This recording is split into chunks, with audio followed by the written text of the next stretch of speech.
again.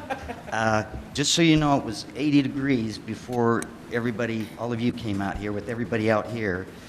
When you guys came in, it went up to 81.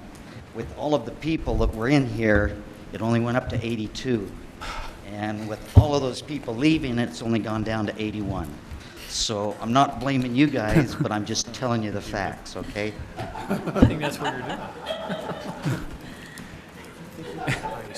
Make whatever conclusions we want to out of that. In between our public hearing and and the meeting, I ran home and grabbed these white fans, and we turned down the temperature because that side of the building works great. The downside is you walk over there right now, it's like 65 degrees, so it'll probably catch pneumonia walking between. The difference, it's really.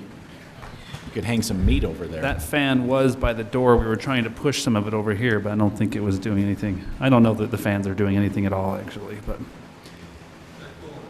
Are they? Well, that one's pointed right at you there, so you're very fortunate. Dean misunderstood. I said, could you put that there, and pointed at me, but okay, it just was. All right, we're back into our meeting, and sorry, Mr. Thompson, to cut you off, but the recommendation, well, I'm just going to start from the beginning of item number 12, is preliminary plat for Whisperwood subdivision, which is the previously tabled item. We asked for you to give us an update on where we are to this point. We'd also give Mr. Prince an opportunity to address the City Council and give an update. Earlier in the meeting, at a couple hours ago, we indicated to those in attendance that we would extend our call to the public portion of this meeting to this agenda item, so that you didn't share your thoughts with us 2.5 hours ago and then have us try and remember what it was that you wanted to share. So in that order, we'll reopen, call to the public, and then bring it to the council for discussion and follow up with the developer. Yes, thank you. As you recall, the property under discussion is at the top end of 100 North Street, just above 600 East. Last meeting, we reviewed this plat for a private lane going off the end of 100 North Street to serve 5 lots.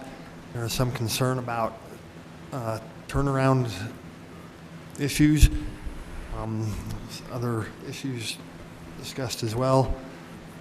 The proposal that Mr. Prince has returned with is very similar, with the exception that he has provided a 80-foot diameter cul-de-sac at the end of the private lane, modified the lots around that cul-de-sac accordingly. Still has 5 lots that all meet the requirement, the R18 zone and the PRUD subdivision. The standard cul-de-sac for a public street is 100 feet. However, on a private lane, we don't always require curb or sidewalk and park strip, so the asphalt dimensions are exactly the same in this private lane proposal as they would be on a public street. What's missing is the park strip and the sidewalk. So this is the proposal he submitted in response to the questions at the last meeting. So that's where we're at this point. Thank you. Mr. Prince, I know that you had a family issue come up and were not able to be with us at our last meeting. I believe that is part of the reason why a couple of council members requested to have this brought before the City Council tonight. Is there any update that you'd like to provide to the City Council, or from your perspective?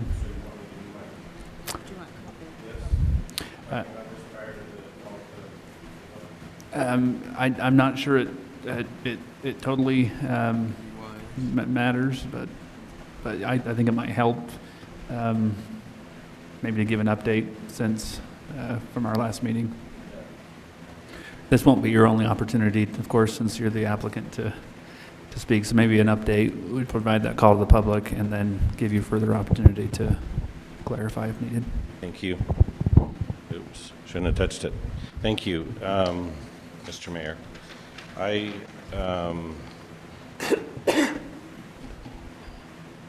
have to say I mowed over my glasses. They fell off.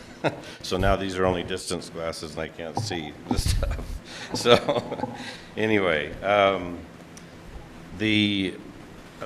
as you mentioned, I was not here for the last meeting. I did, though, go over the proceedings and made notes of the concerns and comments so that we could respond through design and planning. We have also, we've also designed to the current city regulations and standards. As I understand from the meeting, there were 4 issues that were brought up. I'm sure there were others, but 4 main issues that were brought up. And that was add a cul-de-sac for additional turnaround for traffic, the water runoff and detention issues or water issues in total. West property owner desires privacy and sound mitigation. And the east property owner, it was discussed about the access to the property. If I could just treat each one of those in order. We looked at several different designs, talked over as a company all of the pros and cons. Some of them were not feasible. Some were not as good. We feel like this is the best design for the property and the best utilization of the land, as well as presenting the best presentation for the lots. Let's see. You already went over that, Andy, the 80-foot. We also feel that a cul-de-sac is a good idea. It creates more of a community feeling within the development, allows for street parties if they get the permission from the city and so forth.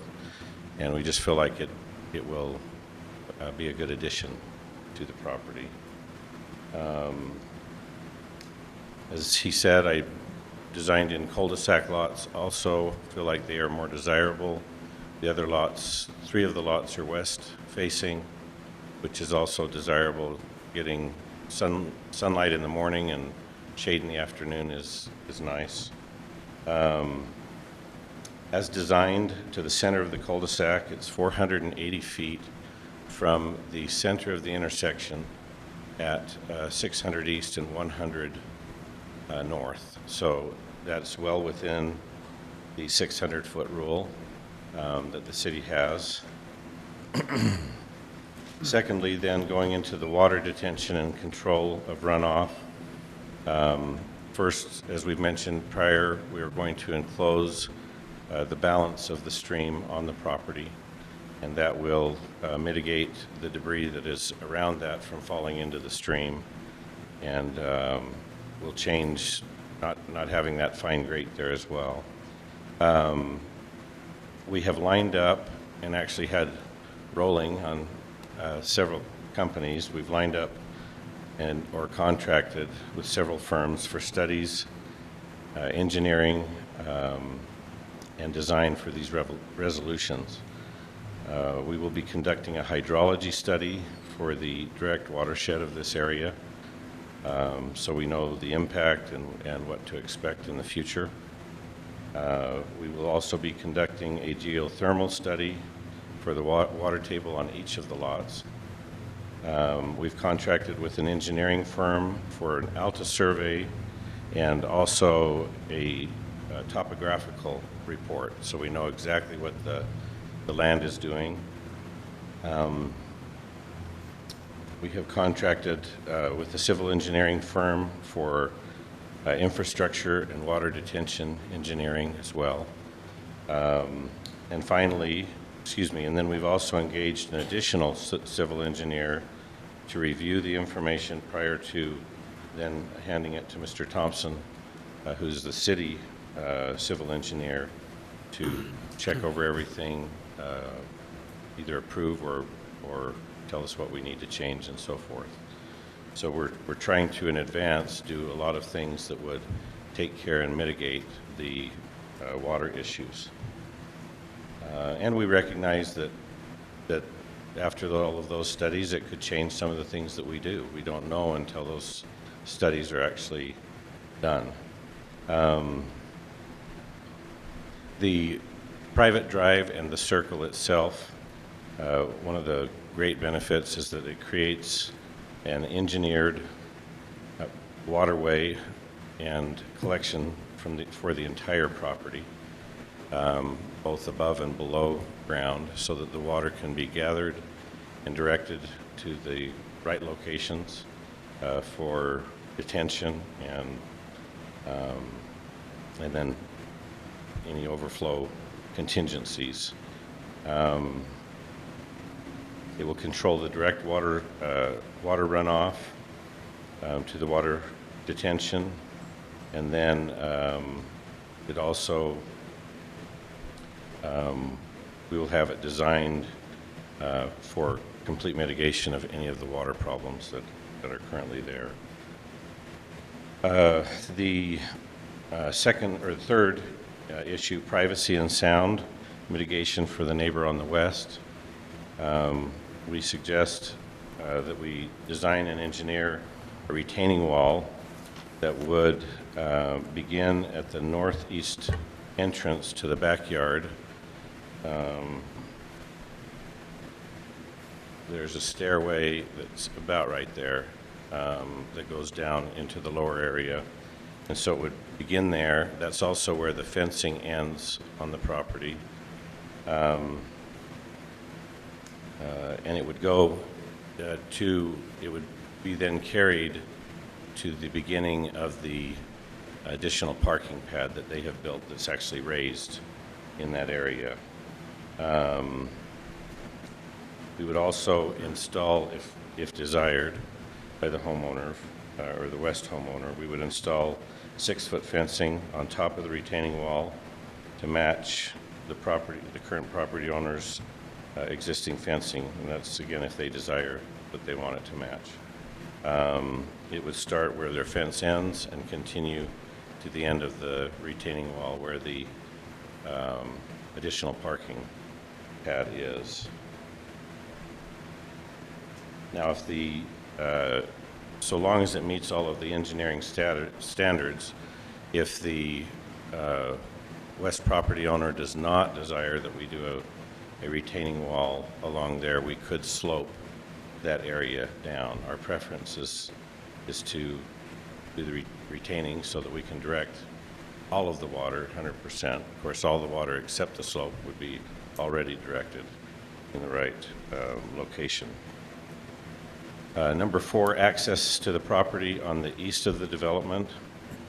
We are showing a 30-foot wide deeded property along the northern border of our property. We would stub in utilities to that for future flag lot development.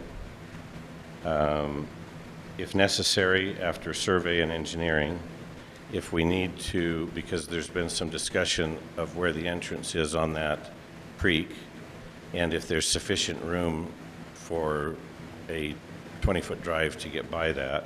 If there is not, after doing those studies, we can also deed a corner across there or fan it out so that it's not impeding access to the property. That's what we're suggesting.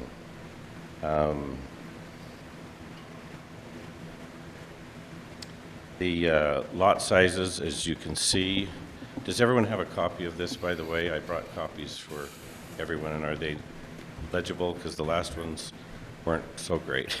So the average lot size of this subdivision is 10,660 square feet. The average lot size net of the private drive is 8,910 square feet, and the average buildable area is 4,571 square feet. So you can do a large home. I doubt that anyone will use all of that buildable area to build their home.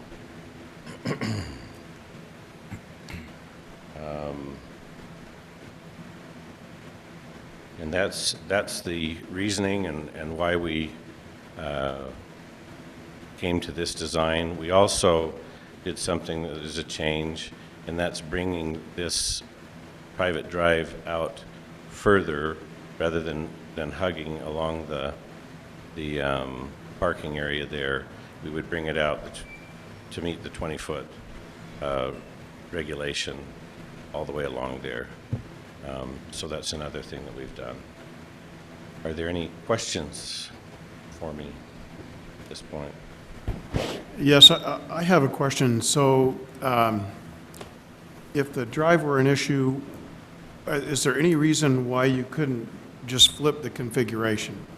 So move the existing private lane and circle to the east side and have the homes facing the existing homes? We've actually designed that and considered it a great deal.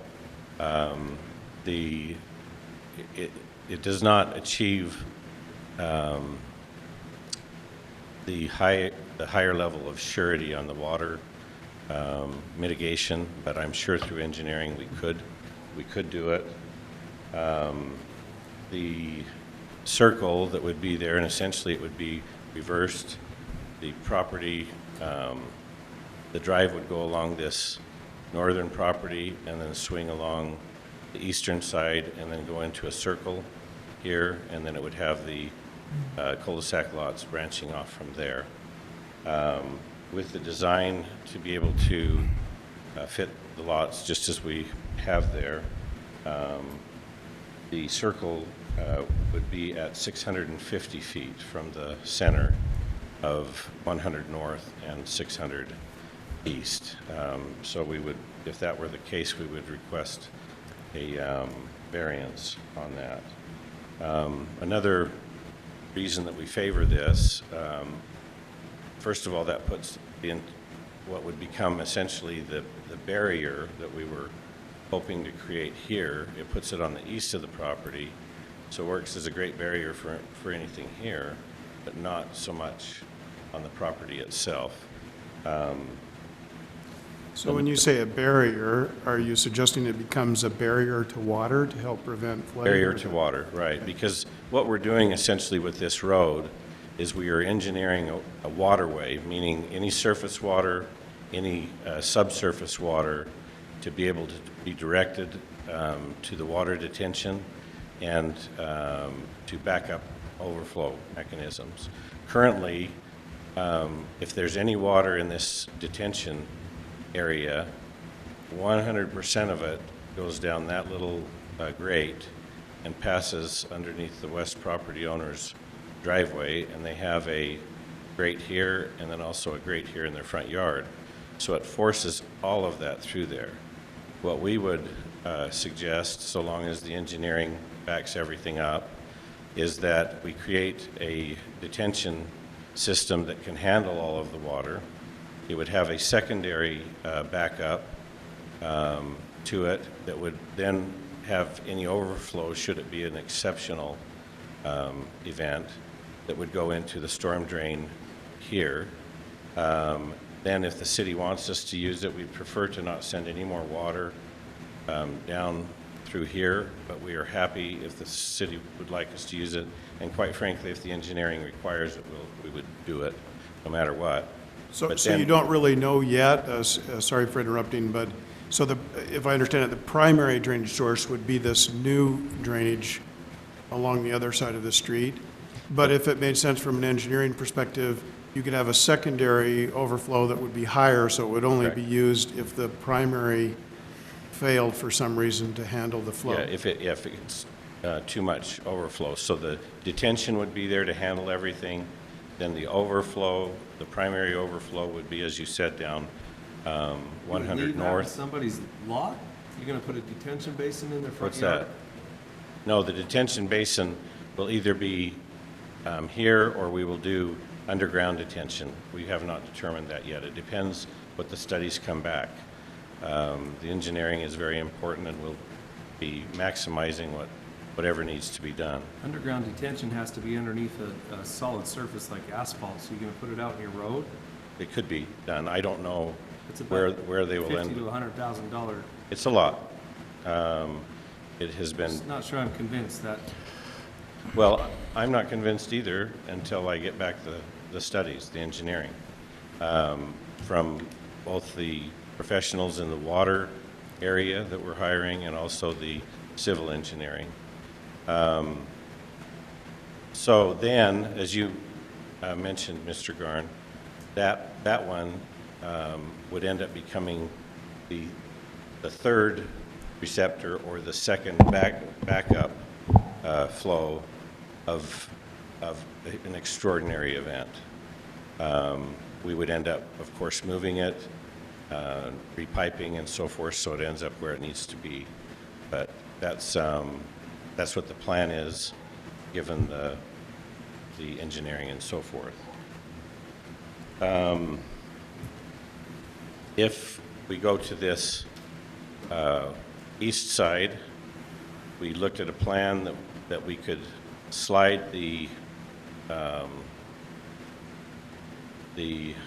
cul-de-sac an additional 35 feet, which would still keep it over the 600-foot rule. But then if we do that, we would need to get a variance of having a flag lot at the end to access it, because we're fighting on that other plan, we're fighting the 60-foot rule on these lots. Not fighting it, we're achieving it. But as soon as we crunch that down, then it makes it much more difficult to meet the 60-foot rule that's 20 feet back from the back of curb in any cul-de-sac lot. The roadway square footage, you have to consider everything financially in development, because there are a lot of engineering and things that are being required on this particular property. We want to make sure that we can get to the finish line. But if we go down this other side of the property, it increases the square footage of road and gutter significantly. The linear footage of the road increases about 85% from what it is. And so it affects drastically the money that we have that we can throw at problems and everything else. Now, if that's the only one that the council decides to support, then we have to find a way to meet all of the engineering and everything else. That's not necessarily a city's burden to try and value engineer the developer's project. Of course. Just so you know, I mean. But I'm just saying. It's your burden. Go ahead, I'm sorry. That's not our burden.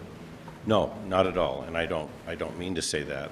I just am saying, in considering all of this, we've considered it very broadly, then narrowed it down to potential solutions, and then considered, okay, how do those potential solutions affect the development?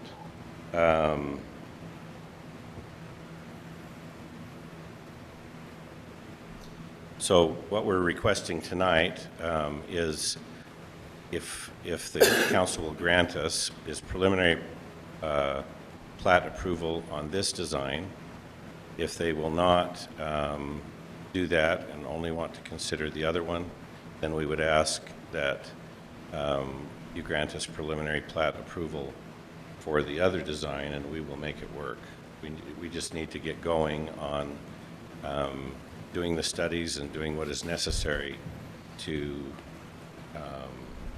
successfully develop this property. The other So that's design, what you're we're talking requesting. about the original one you presented us? No, it's a, I'll show you. Do you have a slide on that one, Andy? Andy,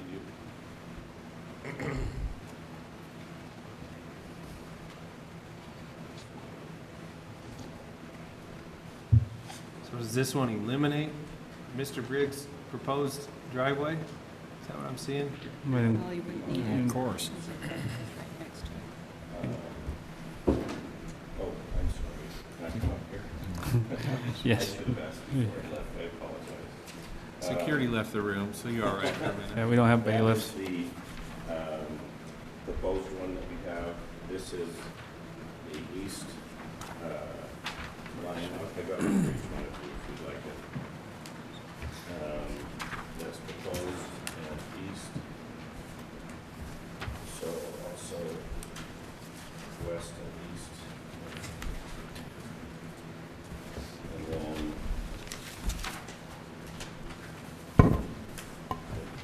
Thank you. and I've got, yeah. Would you like to have a copy as well? I'm fine without it, but if you got extras. Well, if you, Maybe you could share yours with the group over Yeah. here. If you have one to provide to the Taylors and the Briggs. yeah, keep that one, I'll share with you. For the audience, they can have mine. You can have mine. I've got a clear view in my head now. The east one, I've got 2 copies, I just don't have the west edition. There's the last one if you want.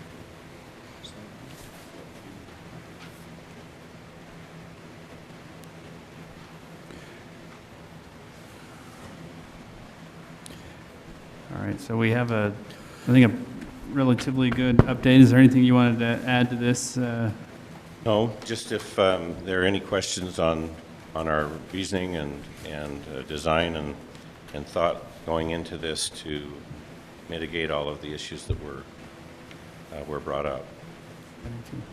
And we'll probably have some follow-up questions. I think we'll provide an opportunity to those who live around the property that haven't taken the opportunity earlier in the meeting to utilize their time for call to the public to do that now. Okay? I think that's probably, it looks like the Taylors and the Briggs, so please feel free to take that you time very now much. if you would like.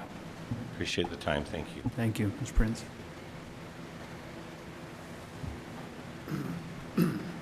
Hello. Well, it's not midnight, right? Amy, I- will you state your name for the record? Oh, sorry, Amy Taylor. Thanks. And I am the west property owner that Mr. Prince was referring to. So I guess kind of first and foremost, I appreciated the chance to attend with you last Thursday evening. And I've gone back and watched a little bit about the proceedings. And what I was able to hear is that there was a motion to table the plat for a full cul-de-sac and improvements on a city street per city specs and ordinance. And that is the motion that was offered and seconded and approved unanimously by this body. So I have a bit of concern when I look at this plan for the first time and the east version, which I also have never seen, to understand if that truly meets what was motioned and agreed upon last Thursday. I made the motion. I could offer clarity on what the intention of the motion was. The intention of the motion was, since we currently own the right-of-way, or we own land in there right now, it was to simply take, I'm just going to come up there because the pointer didn't seem to really do it justice last week. Simply just to take the roadway all the way through, straight, continue it on into our right-of-way that we own, and put a cul-de-sac right here. And then the developer can come off the cul-de-sac or whatever plan you want to bring forth. That protects Mr. Briggs, so he's not landlocked. I don't think that particularly works a whole lot for Mr. Briggs, you know, where it dumps him into the creek. And there's an easement on it anyway, as was mentioned last week, so it's not like a big gift from Santa Claus to give it to him. It's already got an easement. So that was what the intent of the motion was. And so with that presentation and with the understanding that whatever was presented would require, quote, a significant difference in the plan that was going to send us back to the Planning Commission, the arrival at tonight's meeting is a bit of a surprise. And I just, before I spend time trying to talk about issues, I just wanted to know if we need to spend that time, if this satisfies what you were asking for last week. Does that make sense? I think so. Maybe each councilman could just comment. I would just offer, and I wouldn't, I'm by no means perfect, and I totally accept the intent with which the motion was answered. I believe it's what the Or motion was. the motion was, what the not just the motion intent. was. So I knew there was going to be a cul-de-sac inside, and that one of the proposals was to have it right here on the end and then branch off that. But I thought that the developer would come back with a couple of different proposals that could be evaluated. At least that's what I would think would be ideal. Yeah. For example, and my primary concern, I think that the most important thing is that the two most important things is there's some sort of a stub road or some sort of access to Mr. Briggs' property, so that if he chooses to in the future, even though he stated that he doesn't want to now, that at some point in the future, he would have the ability to develop that property. And the most important thing to me, though, is does this project, well, so we're doing preliminary plat, then it goes out, and as Mr. Prince said himself, that if it comes back in the engineering, the geotech study, any of this indicates that the plan that's proposed in the preliminary plat is not feasible, then it will be adjusted again. So I think for me, the primary concern is, does this development, and preferably even improve the reduce the risk of there being a flooding situation in the future, or at least maintain the status quo so that it doesn't make it any worse than it currently is. And those are the two most important things in my mind, just from a decision-making standpoint. So that's kind of how I envisioned it. No, to me, this does not fit. I would like to have at least seen, I'm sure that the video was watched as to what was expressed. I've actually noticed some comments in the presentation that alluded to the fact that you saw the video. It was my idea to clip the corner on the easement so that it was actually functional to Mr. Bridge. So that leads me to believe you watched the video. I wish you would have come back just respectfully to the motion and brought what was motion and brought the plan there. We even talked about an inverted cul-de-sac, if you remember, and to be able to have that as a temporary overflow basin, to have the cul-de-sac, city property, be the basin. I would hate for someone's front yard to be the basin. So to me, that's the, the direction that we asked for last time, and the leverage here is the fact that we do own the right-of-way, and I'd like to see it developed to city standard, and I'd like to absolutely not see it cut off somebody uphill. We can't be doing that. My father always had to leave stub roads into future properties, because he couldn't cut them off from utilities and access, and it costs money for him to do that, but you have to. I venture to guess that maybe Mr. Briggs is going to tomorrow decide to develop his land, and he's going to want the same right-of-way. He's going to say, well, that's a city right-of-way. I'm going to go to the state ombudsman, and I'm going to claim that I have every right to have it come up to me as Mr. Prince does, to take it and sell it as profit. So I'm really stuck. So maybe we could just let everybody else finish kind of your thought. So, Councilmember Lee, as far as oh, the question that was asked, you feel like this satisfies what you were anticipating? I'll wait until I hear all the comments and then I'll ask questions. Councilmember Snow? Does that mean you don't have any comment then? Oh, I do, but I reserve it to when I'm ready. I think I agree with Councilmember Lee that I'd like to hear from the folks before we take our turn to talk. Okay. We talk way too much. okay, so, that's fine. personally, I mean, if Councilmember. No, that's exactly what we should do. So I guess if that is the first issue, what I would say about that is that in the city ordinance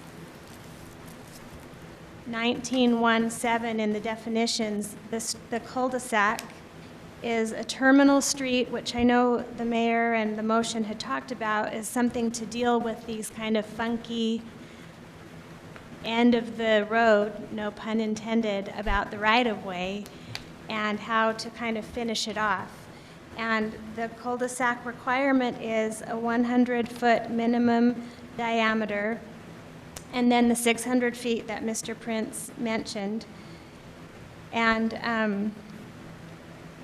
I guess, I don't want to take any more time, but I would like to reserve the right to talk about other issues that are pertinent once we kind of get past where we're going with this with regard to mitigation and timing and a lot of the requests that I feel like we have made of the developer, that we're not getting the information that we're looking for. And I have a statement as well here from Sue Tice, who was not able to be here. She's the property on the north side of the street across from us. So I'd be happy to read that at some point if we need more clarification, but it's essentially a lot of the same points. I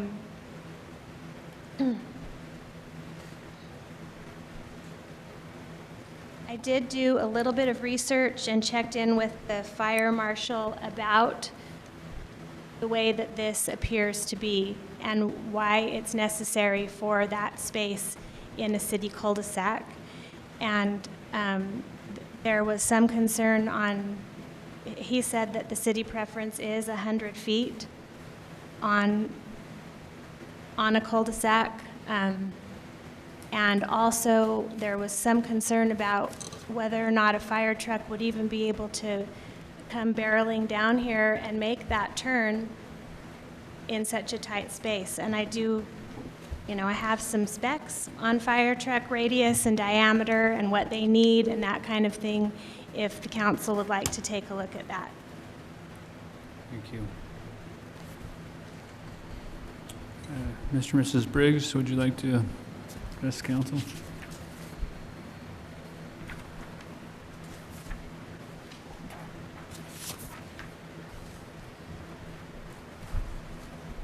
I just want to say I'm kind of surprised we're back here doing this again, but we will. After last week's meeting, I think if you look at it in a common sense way, we all decided that there shouldn't be homes built down there on that bottom piece of property. There's going to be water issues. I want to remind you that there is a grate on my property there. And if there's going to be water problems, that's where it's going to come from. There's nothing he can engineer or do to change the fact that if it plugs up on my property, it's going to flood those two homes in the bottom of that gully. We sat here a week ago and decided that, yes, there needs to be a retention pond down there as a backup in case something does happen. We talked about a cul-de-sac there in the center of it, and I'm fine with him building houses up on the top of the hill. There's no issue with that, but it's a common sense thing. And all I'm hearing now is it's just about money. It's just about money. We've got to build houses. We've got to fill up every speck of space. There's nothing you're going to do to solve that water problem without coming onto my property and taking my rights away from me. I want you all to understand that, okay? And I have some really big issues with the whole legality of this thing, that we're even contemplating giving away a city right-of-way and forcing me into taking an easement up there that I'm going to have to pay to put a fence up. Talked to Mr. Prince about putting a fence up on both sides of the property. He told me that would be up to whoever buys the homes and me. So it's obviously going to be my cost. It'll end up being a little alleyway for the kids to hang out, do whatever they want to do back in there. I don't want to access it through there. I don't know if I can get the utilities through there. The utilities should go right up the street that we already own. Put the cul-de-sac there, give me access, gives him access to get up on top of the hill and build houses. It just boils down to money, and to me, that is just fundamentally wrong, that we're basically going to take the rights away from all the neighbors so that the developer can make a few bucks and skip off to the next one. And we're going to be sitting there living there for the rest of our lives. And I'm going to be afraid to leave town or do anything for fear that that grate might plug up down there in the bottom of there, and I'll be responsible for flooding out those homes that are down there. When common sense, you know, you do dirt work, common sense says you don't build homes down there, and you don't let the yards be a retention pond, and that's exactly what's going to happen. If there's basements, they're going to fill the basements full. There's no way around that, unless you guys are willing to come onto my property and force me to bury my creek that I've moved up there for. for my little piece of heaven, so I could spend the rest of my life there. You know, to be honest with you, I've been looking at new homes, moving out of this city. Amy has been too, because of this. And it's a shame, because I have history that goes way back in this, way back in this area. You know, that little cabin you got over here in the park, that was my great-grandparents' cabin. My grandmother was raised in that cabin. She got married and homesteaded over in Lake, got 40 acres. I was raised in that home, and we're in the same boat as he is. My mother just passed away a few days before Christmas. I know what that's like. I understand he needs an opportunity to come back and present his case. But that's nothing like what we talked about when we were here a week ago. We all sat here and decided that there shouldn't be homes sitting down there. And if you need to refresh your memories about it, you need to go back and watch the video, because I did very carefully. And we all talked about it, we all voted on it, and that's what came back, that there needed to be a significant difference in what he had planned, and that the cul-de-sac in the bottom of it made sense. Give you the retention pond, would give me the access to my property. The utilities would be there in case I ever want to develop it. I hope I never have to, because I don't believe that every little speck of dirt in this city should be covered with a house. That's why I moved here. But the legalities of it, once again, if you want to go back to your codes, and I'm really, you know, you mentioned the ombudsman, I looked him up today. I'm going to get in touch with him. I mean, if we need to go down the legal route of stopping this thing, that's what we'll do. I have no qualms with that, because this is just wrong what we're doing. I believe everybody has a right to develop their property, but use a little bit of sense about it and do it the right way. And protect everybody that lives there and is going to be stuck living there for the rest of their lives. So, thank you. Thank you. Mr. Wallet, you've had your opportunity for call to the public several times, and this is primarily for the property owners at this point. Mrs. Briggs, do you like to? No pressure. No, if you got any questions for us? Okay, thank you. We may. Additional questions from the council. I would just. The question was kind of asked, what was anticipated? I don't make a motion and I don't vote, but I think part of my comments at the last meeting was, in some fashion, with this street coming in, it would seem unrealistic to just have a dead end and not at least require some kind of cul-de-sac rather. And I think what I actually said, of course I wasn't the one who made the motion, but was rather it finishes off the cul-de-sac here, rather it comes up and has a cul-de-sac on the property, or rather it comes up and has a cul-de-sac on the property in some kind of joint use with Mr. Briggs and the developer. Any one of those would seem to address the cul-de-sac issue. I forgot, I just pulled up our old packet from May, and I guess I was reminded that this public right-of-way comes up and it kind of banks to the left, but it doesn't end at the developer's property. The right-of-way actually comes all the way up to, so even technically right now, this section right here, in my mind, we needed to make sure we protected for Mr. Briggs, is actually still city right-of-way right now. So it's not, he has a parcel to the north and a parcel to the south, but that middle section is not actually yours yet, technically. Is that right? Okay. There we go. And in my mind, when I said it'd be great to see a cul-de-sac here, or some kind of joint use here, in my mind, I was thinking that would require Mr. Briggs to participate in some fashion or give up his property.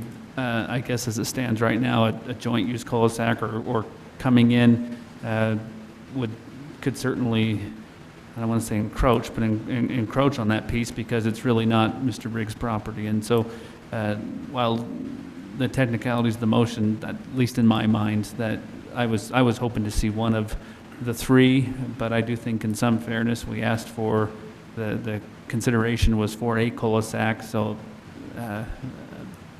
I guess I can't say what was in my mind, what was provided is totally out of line, but I think everyone's interpretation may differ.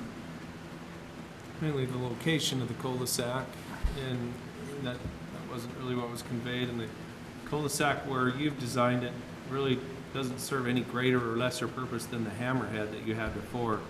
It's really, looks to me like the same design with the cul-de-sac. So I don't know if there's a misinterpretation or what, but I don't see how we can cut off Mr. Briggs and force him to come down an alleyway when everybody in the city of Kaysville owns a portion of that right-of-way. It's not owned by us. It's owned by everybody, and I don't see how we can tell Mr. Briggs, sorry, you know, or else, a suggestion in the wind would be go start developing your land and demand the same thing. Because I don't see how we can curb him off like that. I think he's got to have clean access, full utilities coming up to him. I just don't think it works. And maybe my comment about the cul-de-sac needing to be somewhere in this section because it wouldn't make sense to cut it off. When I made that comment, I was not remembering that this section is still owned by the city. I don't know that that would be fair to Mr. Briggs to just say you could allow the developer to come and dead end here, but technically he's not at the end of the city right-of-way. There's still an additional portion left that's currently right-of-way. But Yeah, that's where my reasoning came from, is that Mr. Briggs also, should have a say in that right-of-way too, and should be able to say, well, I don't want to be curbed off and have an alleyway to come through to get to mine. Well, a quick question for Mr. Briggs. So, how do you currently get to your land? I don't. I have the side of my house where my driveway is. I can't get a truck or anything down there. I got a drop off that goes down into it. So, how do you said you maintain it currently? Well, I've got a little riding lawnmower, a little tractor that I can crawl down the hill on, but I can't access it with. this is a hill here from the back of your house to this point drops off, is that what you're saying? Yeah. Okay. And so, And actually, I'm not legal to do that because I'm coming onto city property. so actually giving you, I'm just going along with what I'm looking at right now, but giving you access through that side area Right. will give you more access than you currently have. Yes, and that would be the only access if I ever wanted to develop it. Now, with that being said, would you be willing to do a partner with building the road up to your properties because you would benefit for having it brought up to your property? Have you ever considered or talked to Mr. Prince about doing that? I'm sorry, I don't understand what you're, So your access, you're saying you want the right-of-way to be a road so that you have access to your property, Yes. so that you benefit from it. Are you willing to go in and help pay for the road to be up to your property? no, because I don't really want to. He shouldn't have to. Develop It's it. not Well, how I'm it not works. saying that he has to, and I'm still having my I turn. mean, right now, no, I'm not willing to. But that would allow you access. You want access, but you don't Yes. want to go in on paying for the access. Well, that's a slippery slope. Yeah, I mean, I'd have to think about that. That's one thing I've got to say, okay? We heard about this meeting when Andy showed up at my door on Tuesday night at 5 o'clock. I haven't ever even seen these plans before the time we walked in here. They're not on your website. I mean, this was kind of jammed in there without anybody knowing. I don't know how that happened, but it seems irregular to me. This happened. Why we haven't had a chance to see these, I don't understand. So at the very least, if you want to vote and say yes to the preliminary plat, I would ask you to please table it for at least a couple of weeks so that we can look at it.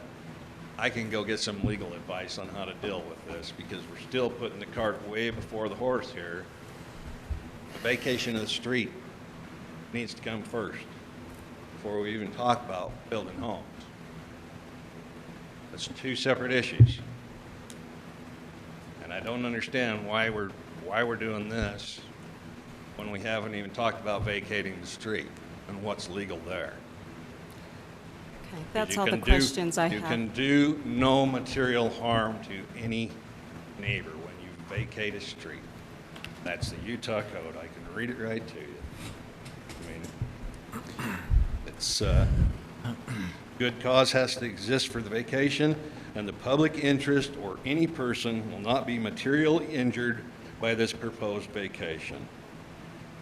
And then as it goes on at the bottom of it, it may not be construed to impair any right-of-way or easement of any lot owner or the franchise rights of any public utility. That's Utah State Code. So we need to discuss vacating that street and what's going to be legal there. So at the very least, I would hope that you would table this. I told you before when I was in here, I didn't want to go down this road of having to go get legal representation and dragging this thing into court and all that. But I am willing to do that because I won't let my rights be stomped on here. And what's going on is illegal. Andy, can you pull up that other aerial that you showed that showed the extension? I know we are talking about two different meetings. That one that you showed a minute ago that has where our right-of-way was. Thank you. I think when we had that right-of-way discussion, while I don't disagree that nobody can be or should be materially harmed, at least in my mind, when we were having this discussion, this street continues on to the edge of your property. Correct. You own the property to the north and to the south. And I ask you this, if I didn't own both Let- of those pieces, if that other piece Let belonged to... me finish, please. At least in my mind, you own the property to the north and to the south. As far as the being materially harmed with the action, at least in my mind, that the council was making, saying they're going to allow a private drive within this parcel and thus vacate this section, you were getting you currently had two separated parcels. I don't know if they're large enough to build on currently or anything else, but No. that vacation now gives you one much larger contiguous, and I think probably, at least in my mind, now, we didn't have this conversation that we've had this meeting, the last meeting, back when that action was taking place. But I would dare say the thought of the council at the time was, sure, we're vacating this, and yes, that vacation is affecting you, but you were also gaining this piece, which perhaps made it Right. And more once palatable again, or once again, I want to say I never asked for that. okay. I mean, and as far as doing damage to me, I don't want a 150-foot driveway to take care of, that I can't even see from my house. It's going to be an alleyway going up in there. There's going to have to be a fence, a gate or something somewhere to keep everybody out of my backyard. Because I'll guarantee you, every kid in the city, that's going to be the place they want to go hang out. I would say, though, that all that parcel together would definitely yield something buildable. Oh, it is. I'm going to guess. So if the plan proposed to run it down along Amy Taylor Street, he's got to throw utilities up through that 30-foot right-of-way, and we don't even know if they'll fit. We don't know if there's room for it. It drops into the ditch. I think the cul-de-sac idea doesn't landlock his piece of ground. And I would We have probably to... need to get an attorney's advice. I don't know if we can legally landlock you and block you from public utilities. From everything I can From see, your franchise rights to the public utilities as a Kaysville City citizen.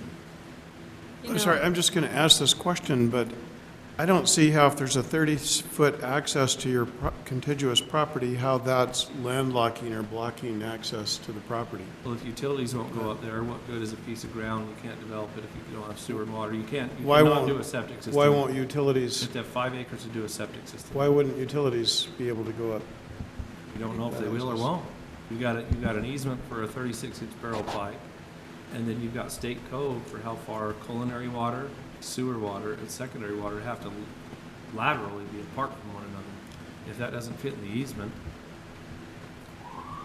Yeah, so I disagree a little bit that utilities ought to be stubbed out to Mr. Briggs' property and that the current That's developer not the- proposal should have to pay for that, but I do agree that, that perhaps it should be looked at to see if, in the future, if Mr. Briggs wants to develop that property, if those utilities could be brought by him at his expense. One thing is, I've never asked for the utilities. Let's just make that clear. My intentions are to never develop that. I will say if I decide to do it, we decide to do it, we'll need to be able to have some access to get to the utilities somehow. I think part of our sworn duty, though, is to protect the rights of all pieces of property, whether someone does or doesn't want. So it's just forward thinking of you or who you sell it to, but to curb that off when we have a right-of-way Right. doesn't.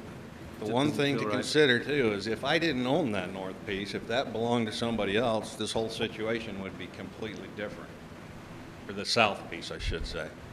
Because that south piece of mine is technically landlocked as it is right now. I can't even get to it without going across the city property. But if the plan was to extend the street, the public street as it's outlined here, and dead end it as it's outlined here, if and when you developed, I suppose you could be required to put, either we could just keep this ownership and not vacate, require this improvement, and then if you ever decided to develop these two lots, it would be your responsibility to build the cul-de-sac, or maybe kind of like what was done up here, maybe half the cul-de-sac is built. I think back when we discussed this in May, this vacation, we got caught up on everything needed to work within this piece with a private drive. But I guess I'm just wondering if that needs to be the case. If you just My biggest concern is there shouldn't be any houses in the bottom of that because of the water issues. And once again, there will be no safety net there if we build houses down there. And the problem's going to come from my property, and as soon as it happens, everybody's going to be pointing the finger right at me. One point I'd like to make, though, is that this is preliminary plat approval. So there's a lot, and then, once the preliminary plat is approved, some of the questions that are being asked about, is it feasible to put homes there or not? Can you handle the water? Now those are engineering, professional assessments to be made in conjunction with city staff and the inspections. And so if at any point in the process, an engineer or the hydrology study or whatever says, you can't do that, you can't put a home there, it's impossible, or the cost would be so much that the developer decides it's not worth it, I can't do that, then the city still has the ability to say, no, you can't put homes there. So I think it's premature to make that assessment that, no, you can't put homes there. You're absolutely right. I'm just looking at it from a common sense point of view, trying to save everybody a whole bunch of money here. Because I know that grate is on my property, and if that thing plugs up, there's a whole bunch of water that's going to go right in those homes in a very short amount of time, and there's nothing you can do to stop it. Nothing. But if we don't like the preliminary plat approval and it doesn't fit the surroundings, we went through that. We have codes that actually talk about, does this fit the surroundings? We own the right-of-way. Should we approve a preliminary plat approval that we maybe don't like? That's what I'm saying. Should we spend his time and money on something maybe we don't like? I don't think that's fair to him, It's not fair to Mr. Prince, anybody. or fair to the neighbors. I'm not sure it's a matter of us liking it or not. I think Well, it's our right of way. what's legal. It's our right of way. I think we and can what's demand to build what's the spec. useful. Andy, I mean, That's the question. you're a civil engineer here, and you're an expert in these matters. I'd like to get your perspective on the latest proposals that the developer has brought tonight. I'd like to hear from you what you think about the mitigation efforts for.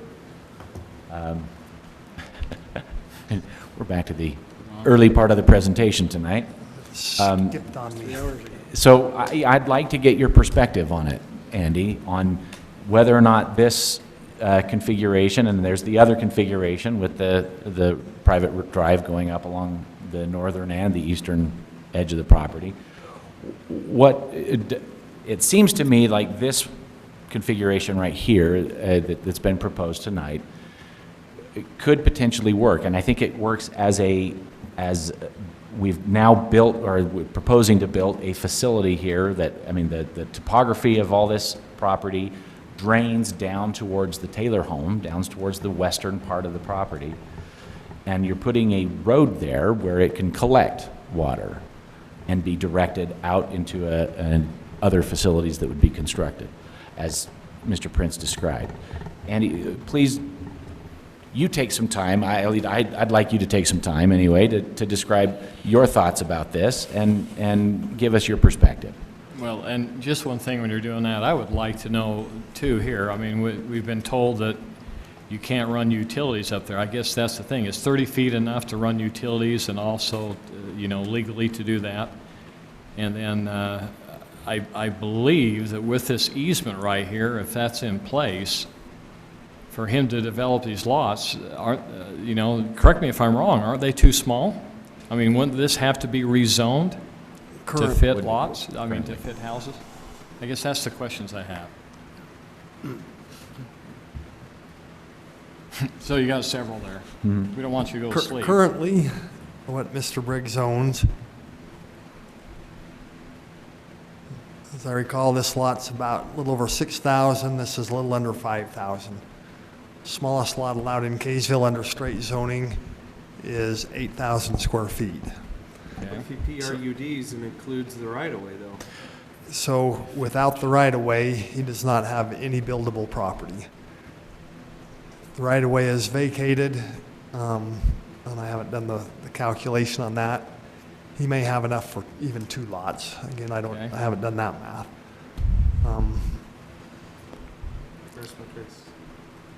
In regards to the 30-foot access, the reason it's 30 feet is because that's our standard for a flag lot. We have several flag lots in town that receive their utilities through the flag stem. That's 30 feet wide. For laterals, there's plenty of room to run laterals. Without a 36-inch barrel in it, though. It's got a 36-inch barrel in it. I understand. That's an empty 30-foot wide easement. Again, the engineering will show us where the utilities fit. Okay. As far as the drainage goes, in today's world, any problem of that nature can be solved. The real question is, how much money is it going to cost? As Mr. Prince said, they've even looked at underground detention. It was suggested that that's very expensive. Those are both correct statements. But that's an acceptable solution. We have underground detention in several locations throughout the city, including city facilities such as the fire station. At times, that's the most practical solution. Now, whether when he gets through all that engineering and comes with a solution that meets the criteria and is acceptable, if there's any money left in this project or not, that's Mr. Prince's business.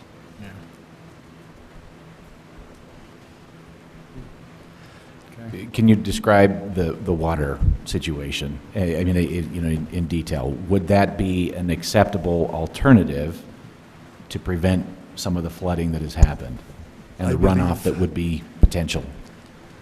I believe based on those issues specifically, this is the best design. What this does is it collects all the surface water onto the road, and then it runs down the gutter or the storm drain and is collected before it can go beyond the property. In that regard, it functions the best. Put the house or the road on the east side, the concern is even if we do something that manages the stormwater, that's then in somebody's backyard, and it's hard to monitor what they're doing in their backyard with whether it's a berm or a drainage system. They go back on a Saturday afternoon and modify that system which can easily be done, you've lost a level of protection in that regard. What's the recourse in that situation, Andy? Like, if someone does modify their yard and now they're causing flooding in a neighbor's yard, is there any recourse the neighbor has? The typical recourse is that's a civil suit between the two neighbors, which most people are not fond of that type of action. We I have a few could put questions. easements, we could put restrictions on the property up front. Again, very hard to enforce from the city's perspective.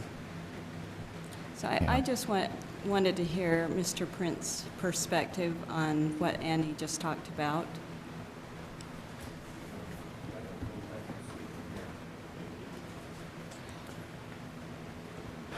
Thank you. Again, Spencer Prince.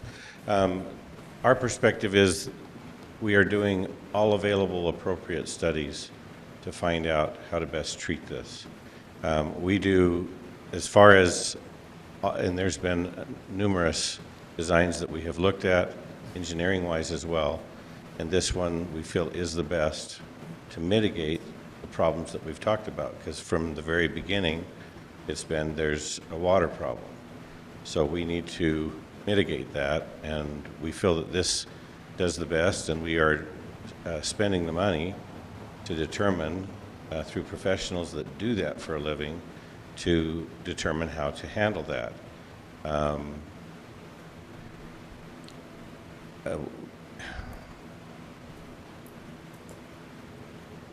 We have already had a city council meeting, and I certainly don't want to tell anybody what to do, but we already had a city council meeting where the street was vacated. And this discussion today is if we have not had that. It's not final. It's not final. No, it's not final until it's not final final plat. plat. I understand that 100%. But I have to meet all of the requirements within preliminary plat in order for that to come about, and we have to show that we can meet all of the city standards, all of the water mitigation, everything else that happens. And so that's something that we need to do. I don't know, Mrs. Lee, if I've answered your question. Did you have any further questions about that? No, that's fine. I have just one question on Ms. Taylor's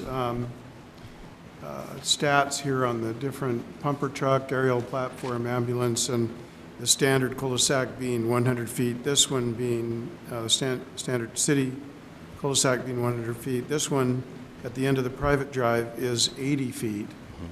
And I was just trying to make sense of this data. So I think, where it says minimum inside turning radius for the largest truck here, of course, the ambulance wouldn't have any problem, but the aerial platform truck, which looks like it's for higher structures. Pumper truck, 40 feet 6 inches.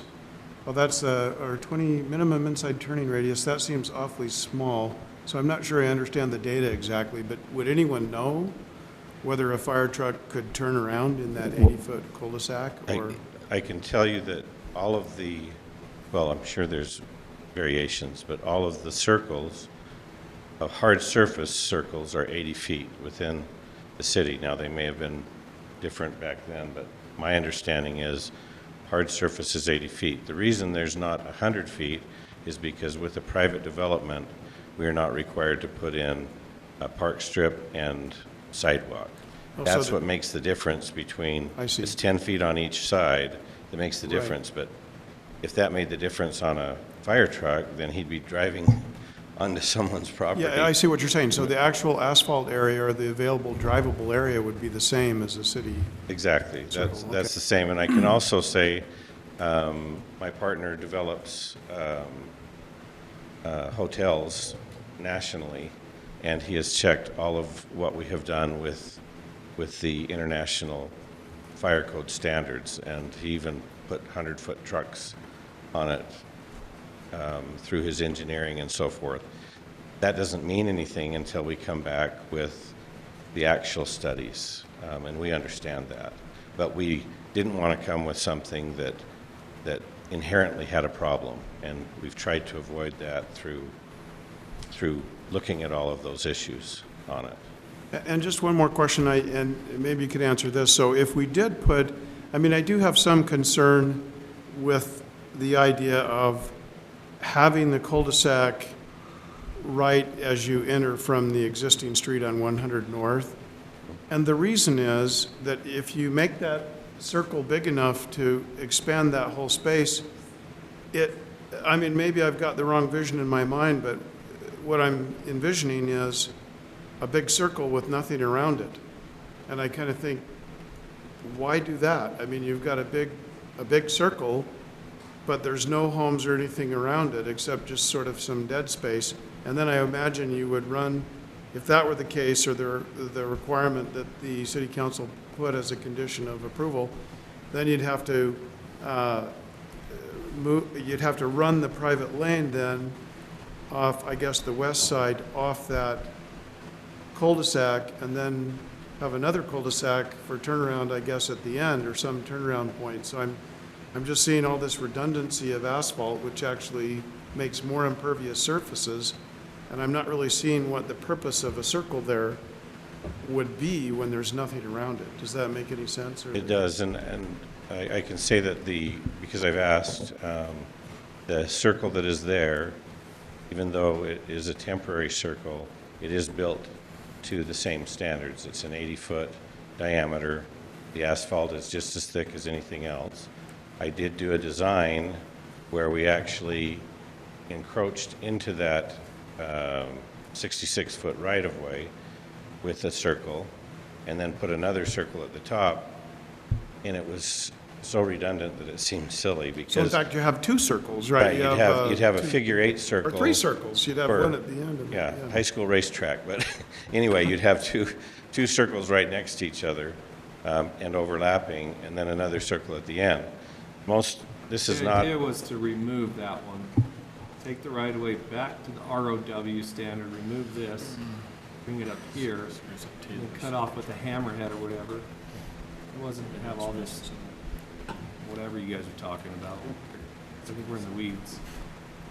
Yeah, and back to that question I had earlier is, I mean, there's that part of me that feels like we've got a property owner up here saying, you're cutting me off, and I don't want your free property.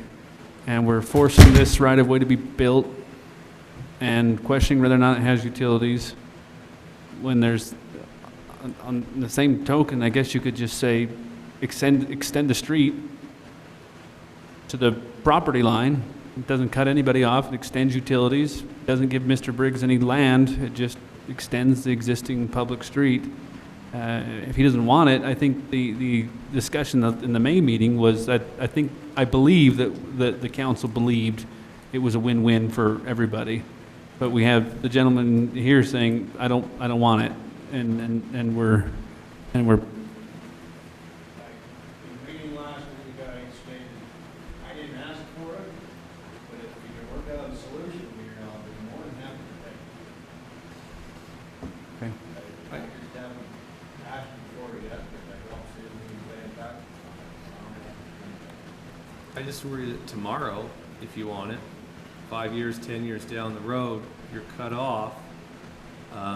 And with what we just were talking about, if you know, your right-of-way is right about in here somewhere on that angle, these two parallels sort of, with just looking at the figures Andy gave us and guesstimating, I'm going to guesstimate that piece of yours would, with a PRED overlay, would probably yield the chance to do 2 lots. But if you could do that, this road right here probably wouldn't serve you.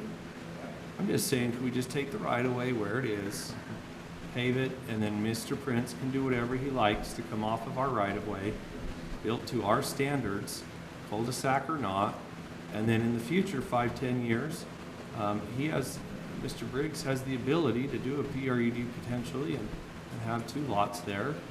And, I just think that serves everybody's highest and best use of their real estate. But if we require Mr. Briggs then at that point to build the cul-de-sac, then he probably doesn't have the he probably couldn't build on these 2 lots.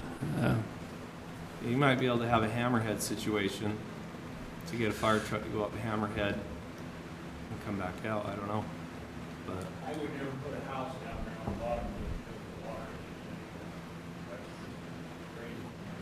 the water. You would never build down here at all? Not on that north side, because that's where the creek's at with the water. I built a nice big home on the top of that hill. Like what I think Mr. Prince should be doing, he's building a couple of nice homes on nice lots like that. The water problem is already fixed, we spent the money on it. All right, well, right now, council, we have an action in a previous meeting to vacate the right-of-way as outlined, subject to a preliminary plat that is approved by the council. A final plat, thank you. Thank you. A final plat that's approved by the council. In order to get to a final plat, you need to move to a preliminary plat to allow the process to move on. So as I see it, you've got a few options, and let me just try and articulate them. I think your first option, not in any order of best to worst, just the first option is to adopt the preliminary plat that was outlined with the private lane on the west side of the road. The second is to adopt the preliminary plat with private lane on the east side of the road. The third would be to table it and require some additional design be brought before you, or the fourth is to deny it. Is there anything I'm missing, Mr. Thompson? I'm sure there's several other options, but those are the primary ones that would be there. Sounds like a lot of options.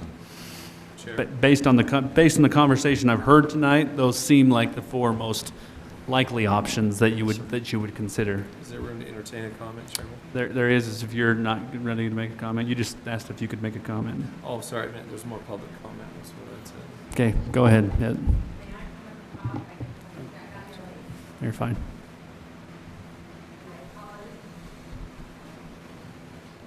You're lucky Sue we're Tice. running late. That's what I hear. I've been to the theater. And then I heard, thank you, that this was still going on, so I rushed over. I did write something for one of my neighbors to read, but since I'm here, I'll read it. And I apologize if any of this has been said before. It was my understanding that after much discussion, the City Council wanted a revised plat that would address the issues that were brought up and to, I quote, table the item with direction to the developer to come back with a plat that includes a city street, including a cul-de-sac per city ordinance. That was your motion, and that's right from the thing that I went and watched it again.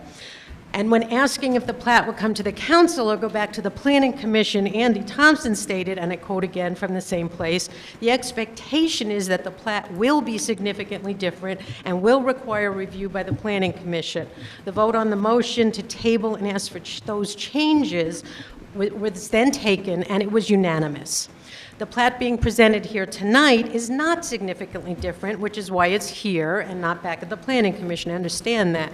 So once again, I am going to refer to the city's own general plan and municipal codes where it is stated.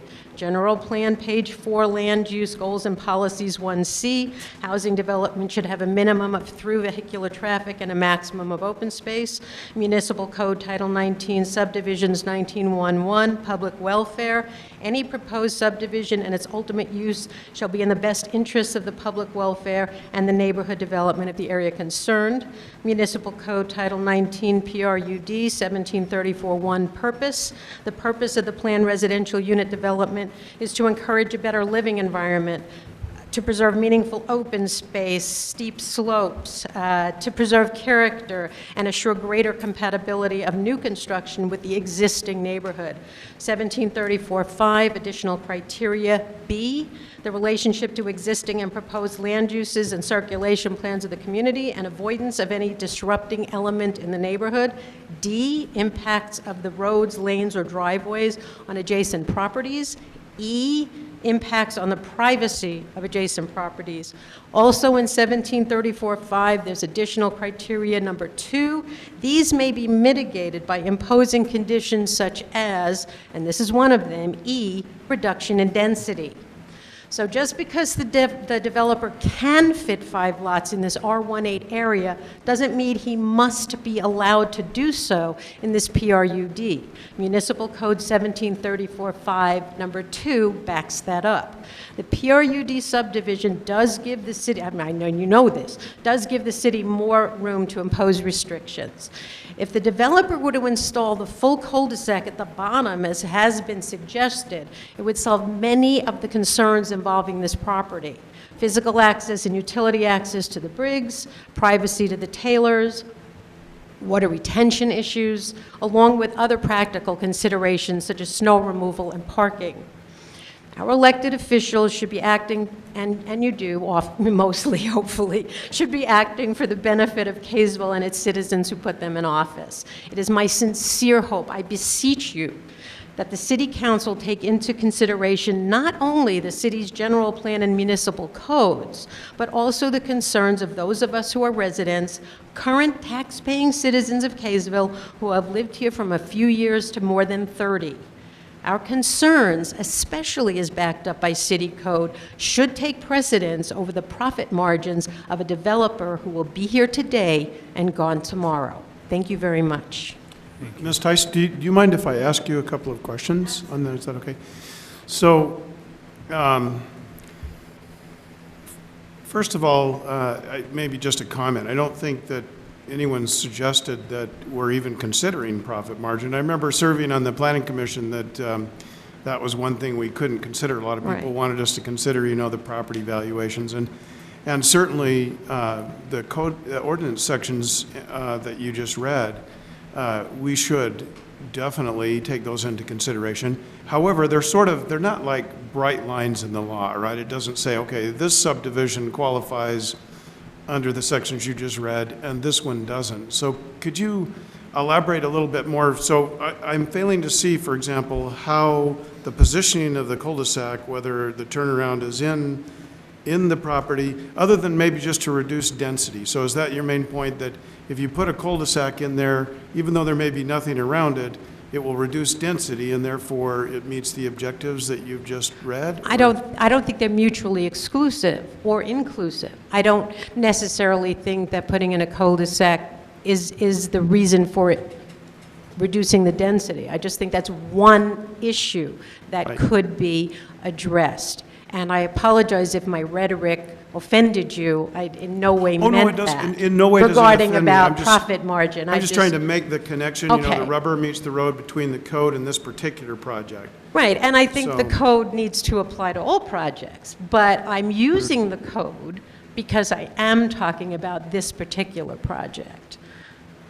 So But I don't understand maybe what it is in particular you're asking me to clarify. Well, like, for example, if you just said it doesn't, you know, in an open space is sort of a different issue because it's 5 lots, there is still open space around it, but, you know, so that one's kind of hard for me to plug in. Or, for example, improves you know, doesn't harm the neighbors in any way, or addresses the common concerns, those sorts of things. So just a hypothetical here, I mean, from what I'm hearing, and the engineering studies haven't been done, so I'm thinking the vote now is, well, let's go see what the experts say, whether because it seems like the consensus is the best way to address flooding, for example, which is my #1 concern, because that's a very tangible, direct, measurable impact on a neighbor, and so that one's easy for me to be important. But, you know, if, for example, this private drive and the circle here creates a barrier, as has been asserted, and helps with flooding control better than, say, the large cul-de-sac at the end of the other street, First Northwood, wouldn't that be more for the common good? And also, even if you do put that cul-de-sac there to access the other lots that would be south of there, you'd still have to put in a private drive. So I guess the neighbor privacy thing isn't really solved by Depending putting upon in where a that cul-de-sac. private drive is. Depending on where it is, but again, if you put it on the east side, we've got more concerns with flooding because you don't have a drainage place to catch that water. So I guess, you know, There's no easy solution. I absolutely understand your concerns as well. I guess I want to add to the conversation and propose things, make sure that everything is put into consideration, because I think there are still concerns with this layout. Again, like I said before, I have no issues with development. I get it that it's somebody's property. I just want to be sure that when all is said and done, I don't have to say shoulda, woulda, coulda, and that it's going to be something great for the neighborhood. That's all. Thank you. I think that's a valuable perspective that I think all of us have. And I appreciate that Ms. Tice just expressed that. I think, the worst thing ever is shoulda, coulda, woulda, and I think that's important.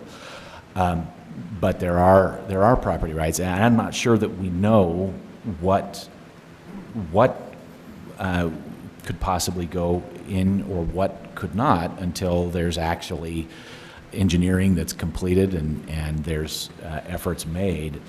And I think, in my personal opinion, I think that means there needs to be, at least preliminary plat approval granted towards, to allow the geo and other studies to be done, so that, again, we're not giving away the farm by giving away preliminary plat approval. There's still a very high threshold for the final plat approval to be coming that would give this body the opportunity to say, no, it doesn't work, especially if the engineering comes back and says, unless you're willing to spend a huge chunk of change on this property to make sure these improvements do what they are supposed to, we can deny that, and that means that right-of-way vacation does not occur until a final plat approval is granted. That doesn't happen. So that's what I'm thinking at this point, and I don't know that we, it's after 11 o'clock at night. I'm not sure we need to belabor the point too much further. I think we've had a lot of discussion over the last month on this piece of ground, and I think reasonable accommodations have been made by the developer to propose a solution I think that actually may make a lot of sense. And Andy, I'm not sure, I'm not putting words in your mouth, but it sounds like this configuration seems to make the most sense from an engineering perspective. And that just seems to make sense for me. So that's where I'm at right now. Can I make one point about all this we're just talking about? That for the chair. Yes, sure, go ahead. I just want to remind everyone, as it stands right now, the lot that Mr. Prince owns on the north side of the right-of-way is not big enough to build anything on. He's in the same boat as I am. I still think we're going about this completely backwards. We're talking about building houses on property that he doesn't own yet. I wouldn't be able to do that. Okay? I wouldn't be able to come in and say, I want to build a house on top of your property. You'd tell me, no, you've got to get it vacated first. That's the way this thing should be working. He won't be able to take out a building permit on anything until the entire process is complete. But you've got to consider the stress that this puts my family and everybody else's family under, the time that we've wasted doing this, all the research that we've done, staying up till midnight, 1 o'clock in the morning. We own a business. We got to get up in the morning at 5 o'clock and go take care of business, okay? That should be worth something. Thanks. Thank you. So council?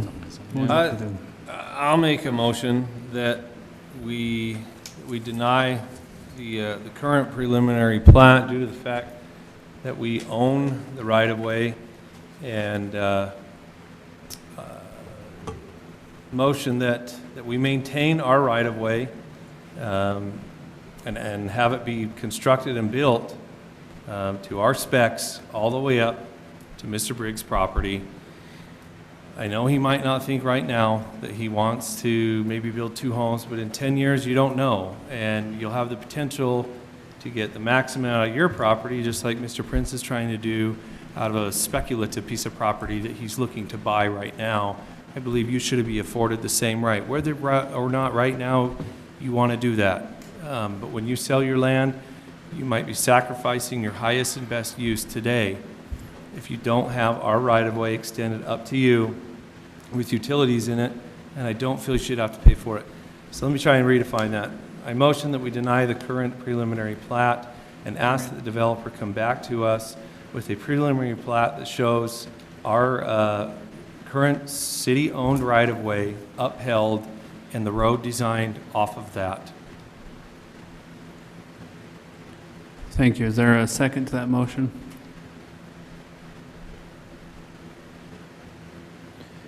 Thank you. The motion fails for lack of a second. Procedurally, Andy, a motion to deny a preliminary plat, is it not the same as a motion to deny a rezone would just cut it off? In this case, a preliminary plat, they would be able to come back with something if... That's correct. Okay, Yeah, there's I just no wanted to time make sure. limit on a resubmittal of a preliminary plat. Okay, thank you. Once it goes down the road, it's a done deal. The engineering, That's, I don't think that's true. No, it's mark not. my words. Hey, well, I'll move that we approve the preliminary plat for the Whisper Woods subdivision as presented with the driveway on the west side as presented this way. Can I ask you one more time to give us a couple of weeks because we didn't even get the sequence filled out. Thank you. At least table it. Right. At least table it for a couple of weeks and we'll let you find out what my legal options are. Thank you. And if I could- I'm if sorry, I- we have a go ahead, sorry. motion that I need to recognize, and I need to ask if there's a second, and then we can have additional discussion. I'll second that motion. Okay, we have a motion by Councilmember Page and a second by Councilmember Garn for approval as outlined. And let me, Discussion. let me just explain why, because I acknowledge your concern for delay, but I think the answers to all the important questions that have been asked need to move forward, and the developer is now taking the risk to spend money to do studies, technical studies, to find the answers to the questions. And I'm not sure what another 2 weeks delay would accomplish. It just delays getting the answers. Well, there's some legalities involved in what you're doing. They just saw this today, Jake. You could be a little bit fair. I've had developers, I've been, in my whole life, I've been in this industry, and I've had developers, since I got on city council, come and say, wow, your city was the easiest city I've ever gotten a development through. Don't tell them. You know, and I don't get it. Why are we so easy? We're not trying to pick on Mr. Prince. We're not trying to not be easy on you, but we have a whole lot to consider here. And I've seen this city go from 0 to 60 in development in 2.3 seconds in the last 8 years. Whammo. And I've seen people come in here after the fact and say, hey, I didn't know about this. You know, some stuff down in Hill Farms. And this guy was just thrashed. This body just said, you know what? We already made our decision. Go. And I mean, at what point are we here for the people? We're here for you too, but there's a lot that's been said. I will make an amendment a friendly amendment to that motion. It's been seconded, that we do table it. Out of respect for these folks who just learned about it today, and for the mere fact also, it is still not in the packet. And it was just put on the agenda 2 days ago after a meeting last week where we did have a discussion about making sure agenda items don't come in 2 days before. I respectfully offer my condolences to the passing of your mother, Mr. Prince. I do. But there are also things that we need to bind ourselves by as a city, that we have rules and we say, sorry, you got to go on the next agenda. So I make a substitute motion. We table this item for 2 more weeks to allow them to digest this. I think we have a substitute motion as outlined. Is there a second to the substitute motion? Hearing none, the substitute motion fails for lack of a second. We're back to the original motion. And any other discussion? I wanted to just ask, because it's a little bit difficult to maybe even ask a question like this in their current situation. But you look at this west drive, and then you look at the east one that was presented. I don't know if you can bring that back up, Andy. I'm interested in looking at it because I just have a comment that I'd like the council to... We keep going back to your name. I don't know. Yeah. What it is. is because it's almost not a fair question to ask, because it's like, you know, don't put us in the position to make us ask between two evils, I guess, but, and I'm not defining it, I'm just probably assuming what your perception is. But as I look at this option as well, and we have a motion and a second to approve a preliminary plat, we had a substitute motion to table it, which failed, and so there appears to be some writing that I think we're heading toward. I would hate to not maybe give this its fair consideration. I think there were a lot of valid points that were made about why this is problematic. It doesn't collect water down here, but it would collect water up here. And does that mean most of the lot water would I mean, I don't think we would say put the drive here and then you don't have to worry about any of this water. It would still be the responsibility to ensure that doesn't negatively impact these folks. As you look at the property here that we've been talking about this entire time, man, access doesn't get much better than that if you've got a private lane that traverses almost the entire property line. That certainly mitigates the concern about giving him appropriate access. It's going to require utilities come up and down, because we're not going to let them take laterals from the cul-de-sac to all of these, so it's going to require utilities to come up and in here and to these. It also, I think, so just some of the concerns that have been expressed, I know that seem, in my view, to be mitigated by this easterly option. And so I hesitate to even look over there and say, would you rather, if the council is going to adopt a preliminary plat of east or west, would you rather see the east, and whether or not that makes a difference in anybody's motion?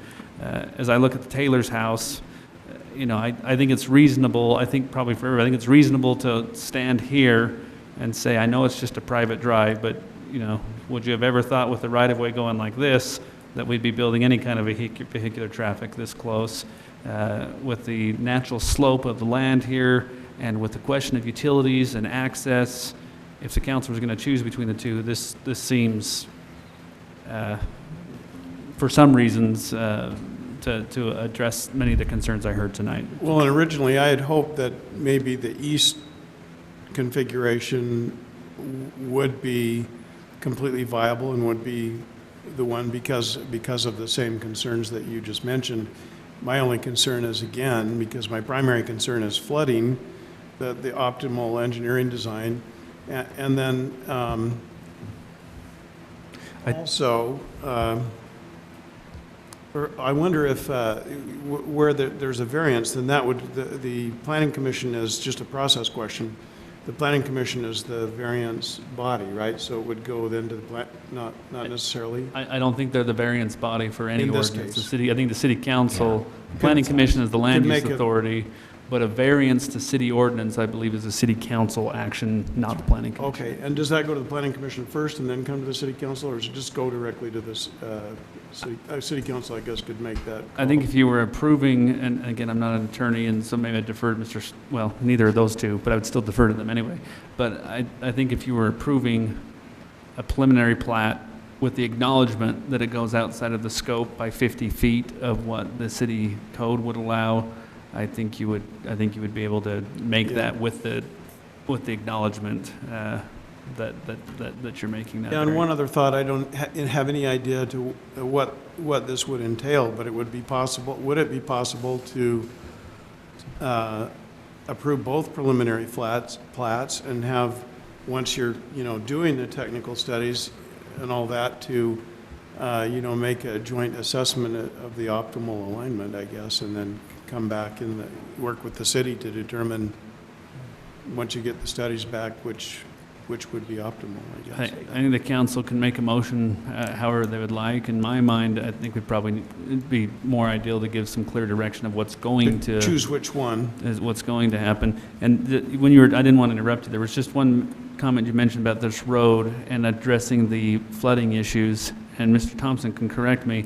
I think the road here addresses flooding issues, but more in a killing two birds with one stone aspect. It may address but even if the road goes up here, I don't think that permits the developer the right to ignore flooding issues on the west property line. So while it would address it with the road, I don't think he's by moving it to the east, he's relinquished from the requirement to ensure that the flooding issues on the entire development aren't still addressed.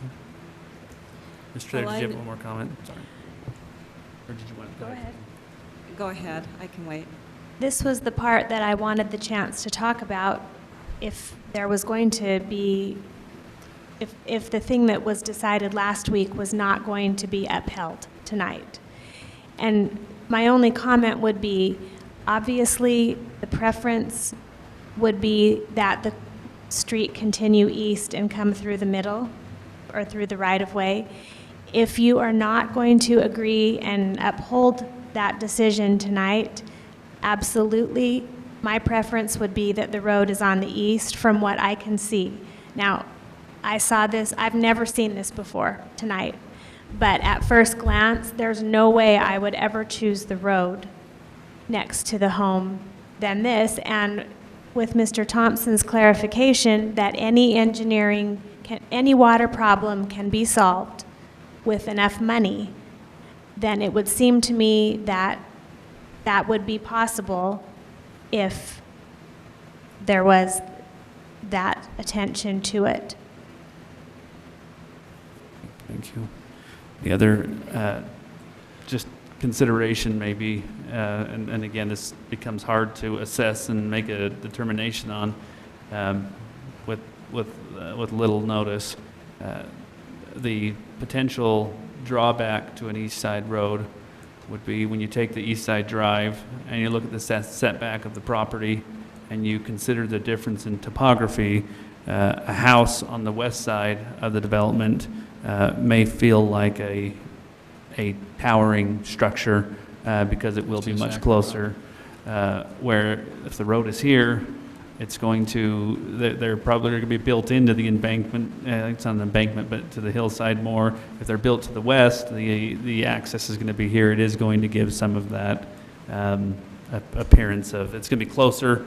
They're going to exit to the east, and I can think of, is it Daniel Drive on northeast of Mutton Hollow and Fairfield?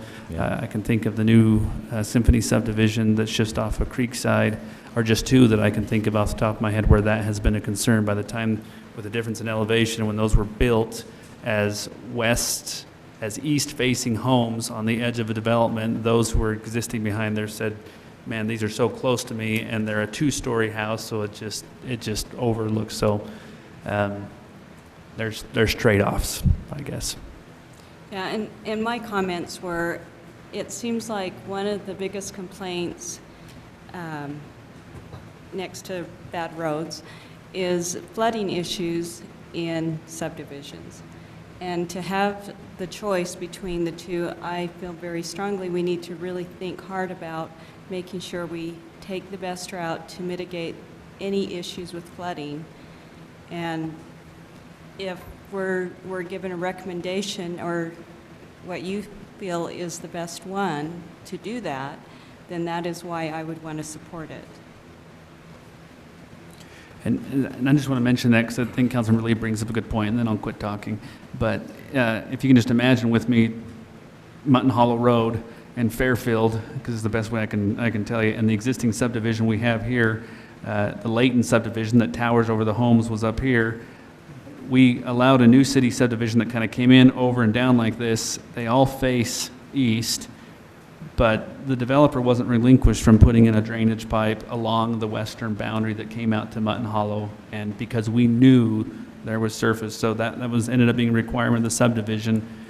Even though the road comes off of Mutton Hollow north and into a cul-de-sac, all of these lots that were east facing, the developer was required to put a catch basin and pipe that brought any surface water out and on. So I don't think that would be relinquished here, I guess is what I'm saying, to ensure that I've studied that actual subdivision on Mutton Hollow. We actually paid for that. So did Layton City. It's about $20,000 or $30,000. That's in my study. Just like the $30,000 we spent 2 years ago. Not the subdivision that was the subdivision that was in the Mutton Layton Hollow side. one, I know it very well. Just east of Fairfield, we paid for that. I got the invoices in my office because it wasn't installed properly. We went back after the fact and we paid for it.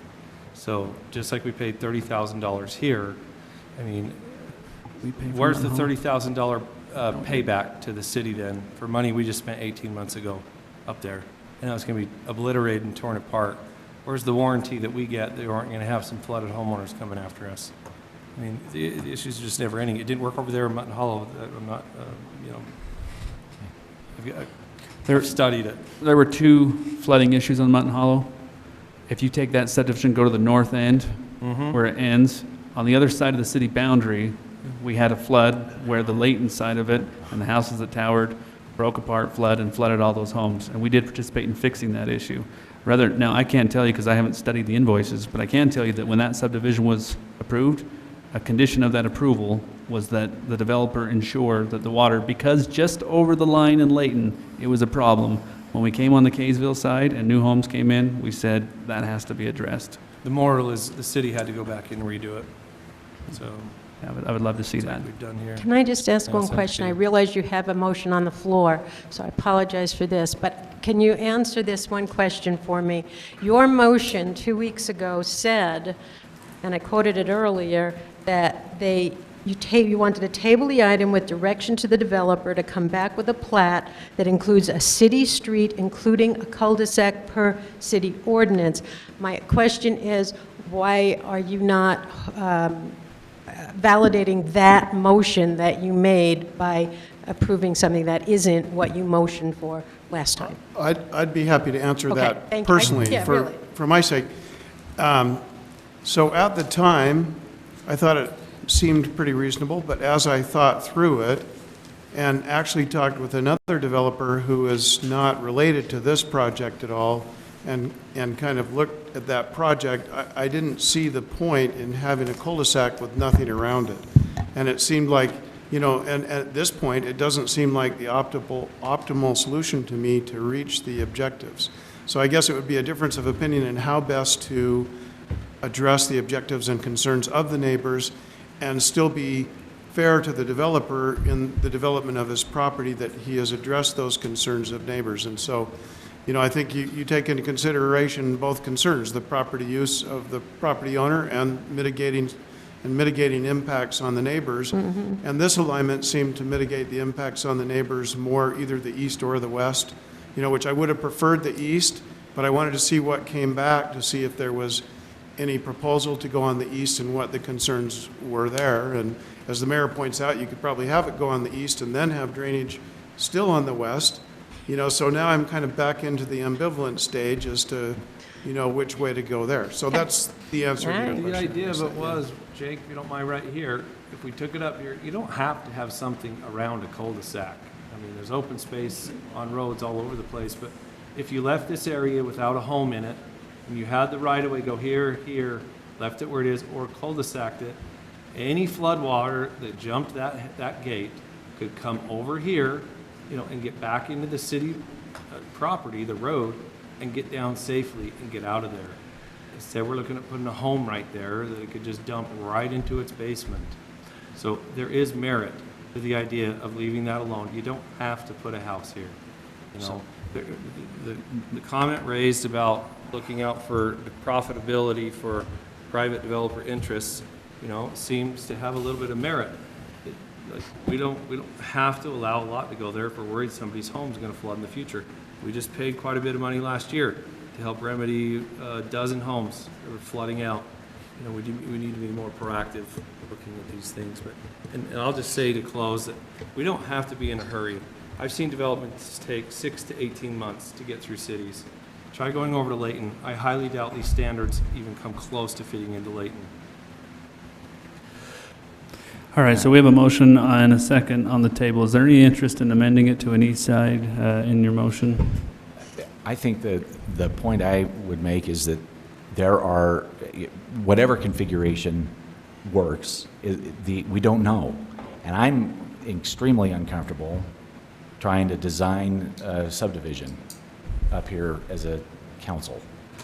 I'd rather have that engineered. We have a preliminary plat before us that I think my recollection from the meeting a week and a half ago or whenever that was that there were basically 4 primary concerns with the property that needed to be met.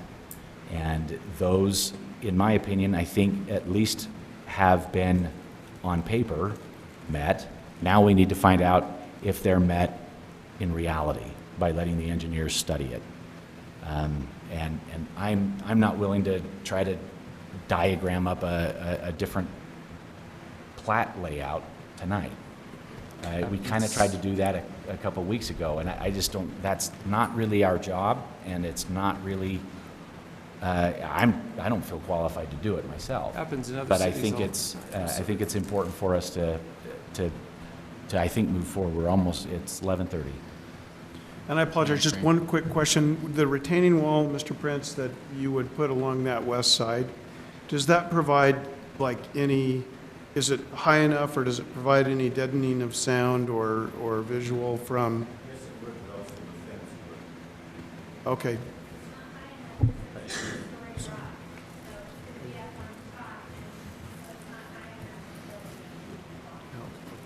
The retaining wall, until it's engineered, I don't know, but I know that on the north end, it would be about 6.5 feet, and there's a further drop, so it's going to be a little higher than that in some areas.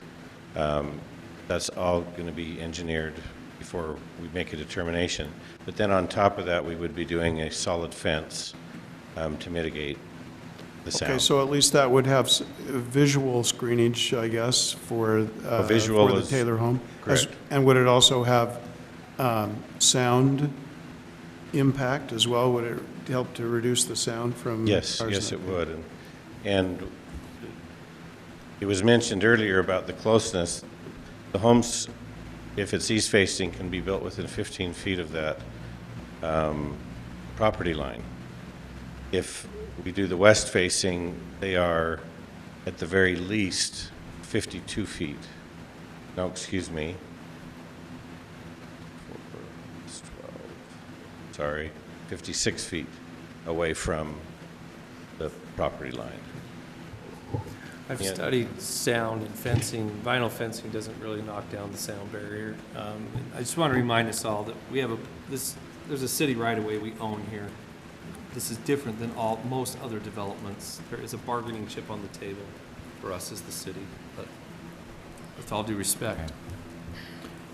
All right. Any amendments to the motion or the motion as stands? Hearing no amendments to the motion, we will call for a vote on the original motion. Councilmember Snell? Aye. Aye. Aye. Nay. Aye. Thank you. The motion carries 4-1. Chair, I've got to run. Sorry, family emergency. Oh, you're okay. Councilmember Adams needs to step out, so we're going to excuse him from the meeting. We're almost done anyway, so that's next time we have is councilmember reports. Any councilmember reports to provide? I was just going to say hearing none. Real quick, I just gave you a handout. It's on Healthy Kaysville and all of the activities they're going to do in line with what is already planned to do with Kaysville and the rec department. And I actually have a sticker, a Healthy Kaysville sticker for each of you. So. Thank you. Anyway, it's moving along and a lot of fun things planned, so just be watching out for it. Very nice. Again, thanks to Councilmember Lee and Ron Zollinger that put a lot of effort into the Healthy Kaysville program. HealthyKaysville.com. Drive those site hit numbers up tremendously, I'm sure, with that plug. All right. Any other council member reports? Hearing none. We have before you minutes. Nope. We have before you minutes on the agenda and no minutes to approve. So the next we have, that's right, we didn't even give you a full 2 weeks between meetings. So next item you have is a calendar. You have before you a 3-month calendar. I'll let you read through the highlights. Really our next upcoming thing is our civic celebrations, which I believe begin with the Patriotic Devotional on Sunday, July 2nd? 2nd, that's correct. And would you mind getting that on the calendar, Maria? Would that be okay? And our block party will be on Monday, July 3rd. Is block party still? Yes. Okay. Yes. Right here on Main Street, and then the 4th, of course, our Independence Day celebrations begin bright and early on the 4th. If there are no other business to bring before the city council, we'll welcome a motion to adjourn. So moved. Second? Mayor, you still have two meetings, RDA and MBA. Oh, that's too bad. I mean, yay. All right, so we have a motion and a second. Thanks to Dean to adjourn the regular city council meeting. All in favor? Aye. All right. Where's our agenda for the RDA meeting? Is it the end? Yep. All right, great news. Okay, we hereby convene the redevelopment agency board meeting for Kaysville City Redevelopment Agency Board meeting. We will call that the opening. The next on our agenda is adoption of a resolution adopting the budget for the Kaysville City Redevelopment Agency for fiscal year 2018. Mr. Story, would you like to give us a 15-second report? You have a resolution for the redevelopment agency budget, $100,000 of revenue, $100,000 of expenditures, ready for your adoption.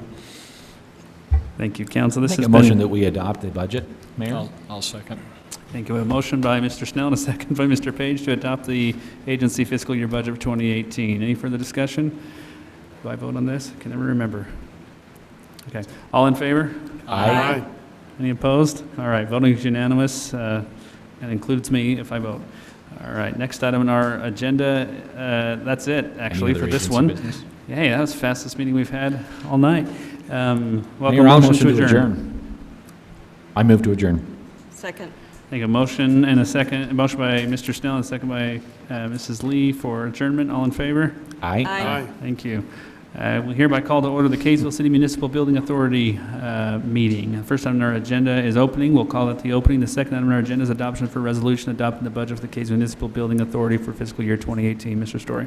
You have a resolution before you for the adoption of the building authority budget, $400,000 in transfer from the general fund and $400,000 in expenditures for the lease payment. Or something like that. And that is for the police station, The debt service on the police station. debt service on the police station. So can we talk about that for a minute? I'm just kidding. I'm just trying to get it. I thought you were, but I was like, I laughed and I was like, oh, maybe Oh, he did might be that. serious. He really was want to talk about it. I'll make a motion to adopt the resolution for the budget for the MBA. I'll second. Thank you. A motion by Mr. Snell and a second by Mr. Page for adoption of the budget, 2018 fiscal year budget for the Municipal Building Authority. Any further discussion? All in favor, say aye. Aye. Any opposed? Thank you. Voting is unanimous. Next item on our agenda is adjournment. I'll make that motion. Second. A motion by Ms. Lee and a second by Mr. Garn for adjournment of the Municipal Building Authority meeting. All in favor? Aye. Thank you. That concludes our business for this evening. Thank you for all for being here in the warm temperatures. And if you come back in 2 weeks with these record-breaking temperatures with no AC, then at least you got 3 weeks. Yeah.